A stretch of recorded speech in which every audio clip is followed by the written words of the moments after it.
For generations, NATO has revolved around one simple reality. Whenever the alliance needed leadership, resources, or military strength, the United States was expected to carry much of the burden. But today, speaking to reporters at the NATO summit, Mark Carney delivered a message that could redefine Canada's role on the world stage. The global security landscape is changing. The balance of responsibility within NATO is changing. And according to Carney, Canada is no longer preparing to simply follow the alliance's direction. It is preparing to help lead it. At a time when Europe is rearming, the Arctic is becoming one of the world's most strategically important regions, and allies are being asked to take greater responsibility for their own security. Carney outlined a vision that places Canada at the very center of NATO's future. This was not just another NATO press conference. It was a declaration that Canada intends to become one of the alliance's most important strategic powers in the years ahead. Let's take a closer look. Let me just say a couple of words, overall backdrop, then we'll take questions. And I just said something to the effect, just as I was walking in. Big picture, the threats are changing rapidly. The threats that face Canada, the threats that face the alliance, evolution of the technical threats, if I can put it that way, from hypersonic missiles to autonomous warfare, hybrid warfare, the adversaries, Russia as a direct adversary. So that evolution is there. There's a process of shifting burdens. We've known about that, shifting burdens towards within the alliance, away from the United States. United States still in the alliance without question, but shifting towards Europe and Canada, and those burdens being picked up. And the capacities are being built, and you've seen recent announcements. There's more announcements today from Canada in terms of our procurement, building capacity, across maritime capacity with the sub announcement, light vehicles, munitions, the aircraft announcement, which we've now seen endorsed by NATO with the Global Eye, and that puts us in a position. Carney began by explaining why this transformation is happening now.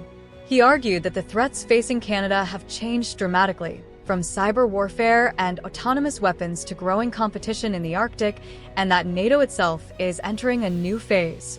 For decades, much of the alliance's military strength rested with other nations. But according to Carney, responsibility is now being shared more evenly across Europe and Canada, with allies expected to build stronger military capabilities of their own. It was a clear signal that Canada's role within NATO is expanding far beyond what it was just a few years ago.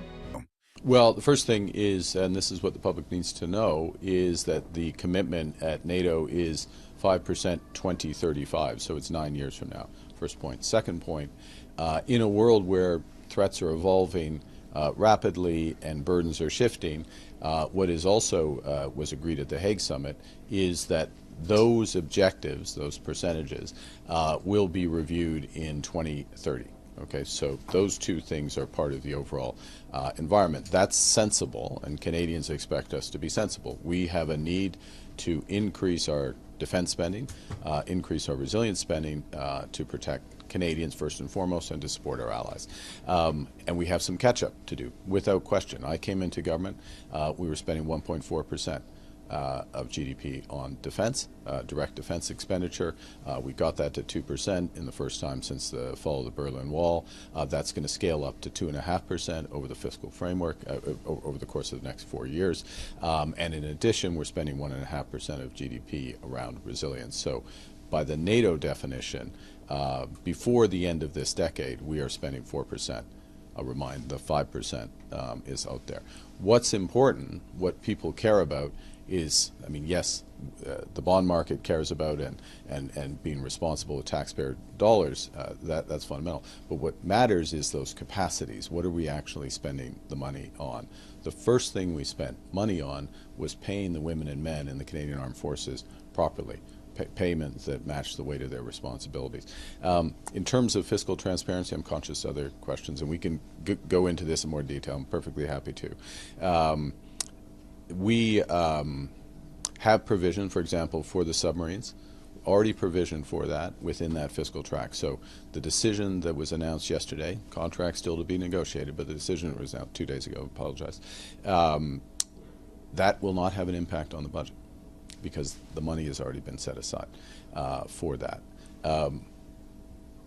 We will lay out in the budget an update with the decisions we're taking, where the fiscal track is, where the defense spending is, how we're spending the 1.5% on defense-related expenditures, resilience expenditures, and that's the right time to do it. One of the biggest questions facing every NATO leader is simple. Who is going to pay for this new era of collective defense? Carney's answer was unusually direct. Rather than treating defense spending as a political slogan, he laid out a long-term roadmap, explaining how Canada plans to move from years of underinvestment toward one of the alliance's most ambitious defense spending commitments. But he also emphasized something equally important. This is not just about spending more money. It is about investing in real military capabilities, from submarines and advanced equipment to properly supporting the women and men serving in the Canadian Armed Forces. In Carney's view, stronger numbers on paper only matter if they translate into a stronger, more capable Canada. I think everybody knows, and it's increasingly understood with a greater degree of specificity, granularity, is that in tragic circumstances, this war since 2014, Ukraine has made tremendous advances in drones and autonomous warfare, in the integration of those capabilities. That is relevant for everybody. Okay.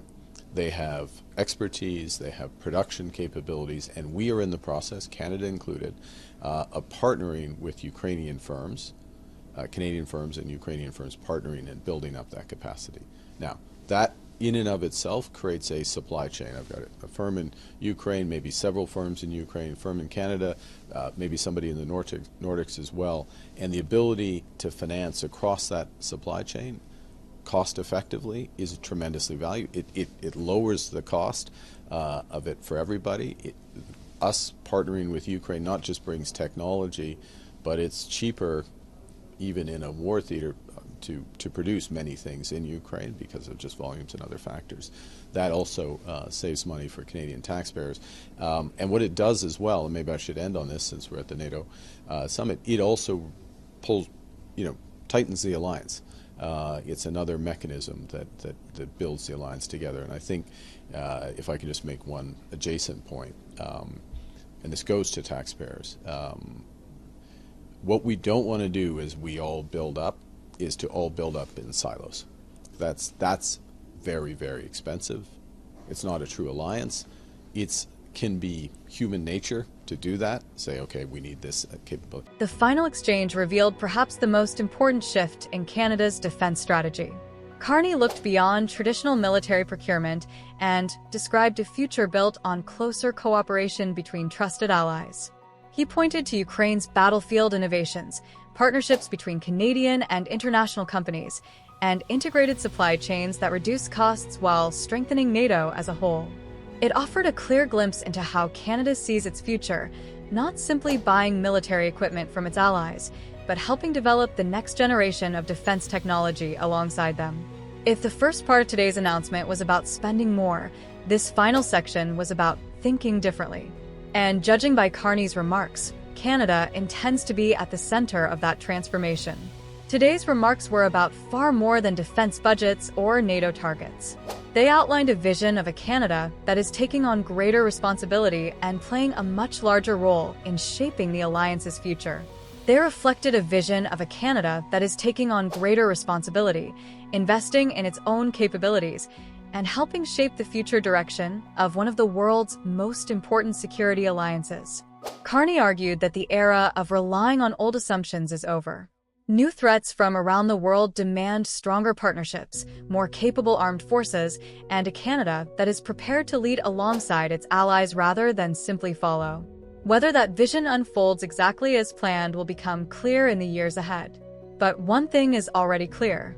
Canada's role within NATO is growing, and the decisions being made today will shape the country's security, economy, and global standing for decades to come. If you enjoyed today's analysis, don't forget to subscribe to Canada Today. Leave a like and let us know in the comments.